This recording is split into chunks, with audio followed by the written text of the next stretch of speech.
In this video, I'm going to take a look at the 2018 question 7 from the higher level paper in construction studies, and we'll start with looking at the question itself and what information it gives us here.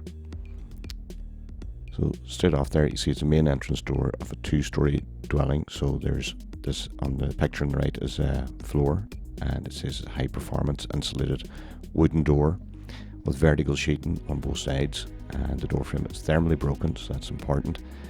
It's fitted in a 450 external concrete block wall, so our cavity then is going to be a 250 cavity and a 100 leaf either side, and it's full of insulation. So again, that's an element. Each of these are elements. And then you see there's the joist given in the picture with no detail. And the first floor is 25mm floating floor, so that's another element. If we include that, we're getting marks. And we've got our 20mm floor deck, plywood deck, which will also give us marks. And then the joist, it's sized at 200 by 40, so it must make sure that's 200 by 40. Again, that's another element. And plasterboard ceiling, again, another element. So there's 1, 2, 3, 4, 5, 6 things at least there. We've got a scale of 1:5, so it's fairly close in detail. And to show the construction level from 400mm below the top of the door. And that there is from, you see there's the head of the door, so that's 400 below there, and then 300mm above the first floor joist. So from the first floor joist, we go across, we have to get that up 300. Everything's divided by 5 to get it in the real scale, and the part B then to ensure air tightness at the junction of the external wall and the first floor. So in there at that corner, we have to show that as the part B. So starting off anyway, you can see I've already drawn a few vertical lines here, and I put in the sizes and what would be the real sizes and the scale sizes. So you have the 4 for the external plaster. I'm taking the sizes up on the left here now for the different divisions, you know, from what was shown in the question. You can see there what I'm drawing in now is the top of the door where I came up 80 on the sheet, but it's actually 400 for the scale. I'm drawing in the lintels, which are 100mm lintels, and then I'll put a block on top of that, so it's a 225 block, so that's 45 on your drawing. So I've done 2 of those, and one of them is going to be a wee bit, the joist where it's lining up with the joist actually is a bit smaller than the block because it's only 200. So I'm measuring up my 200, and then I'm measuring up then above that there. What did it say? It was 300mm above that first floor. So I came up that, and now I'm adding in my ply floor decking and the floating floor, and I'm stopping off the drawing at the top. So I've got the basic outline of the drawing shown there now in the different sizes.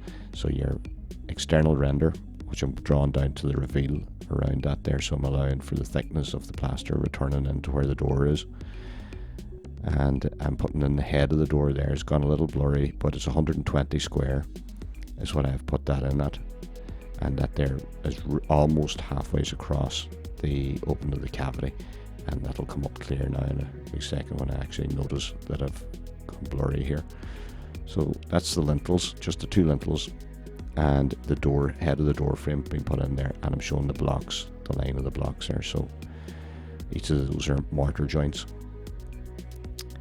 And then I'm going to put in the step DPC, so I'm going to come up to the top of that block. It could be a bit high, you know, it could be lower than that there, but for the purpose of this, it's going to get it done. And I'm putting in the closer, the PIR closer, the polyisocriourate. The PIR is put in at the top of the door frame to close off the cavity, and your step DPC. And I'm after drawing in 2 cavity ties as well too, which should be graphite ties because of the distance they're covering here. Now I think I've made a mistake here in this, in that the joist doesn't go into the wall, but I've drawn a joist on its edge there, so it's 45. So that I've actually put the right size there now. So because it's 45, I drew it too narrow there. So again, your 45 divided by 5 will give you your size, and I've put on a joist hanger. I've kind of guessed the sizes in that there, and I have drawn what will be 2 10mm bolts. Obviously they don't go through the whole way through the block because you want your air tightness there, and they are bedded in a resin. The bolts, stainless steel or something like that there, that will be non-corrosive and won't cause any air leakage out into the cavity itself, the full cavity. I draw my internal plaster, which is slightly smaller, 15, and of course divided by 5 will be your 3mm or so. There'll be nobody checking that too closely. I have drawn here a tongue groove board sitting on top of the plywood, and it's a floating floor, so it'll be glued together, and there's a little bit of a gap where it meets the wall, and I'm drawing a skirting board. I went for 150mm skirting board, so that's going to be 30, the same as the flooring boards. Everything divided by 5 again. And then for the door head here, I'm dividing that there, it's 24, so every 8 I've drawn 3 horizontal lines on this here. This can be a wee bit sketchy here, and I'm doing 3 divisions across the other way, so it's equal measurements on that there, and I'm drawing what is excuse me, a double rebate at the head of the door. It seems to be a detail that is used in these solutions and what have you. So all I'm doing is drawing the cavities inside of the door where there'll be insulation coloured in yellow. I need to put insulation in at the top of the door frame as well too, and inside the door between the 2 sheets, because it said there was vertical sheeting on that.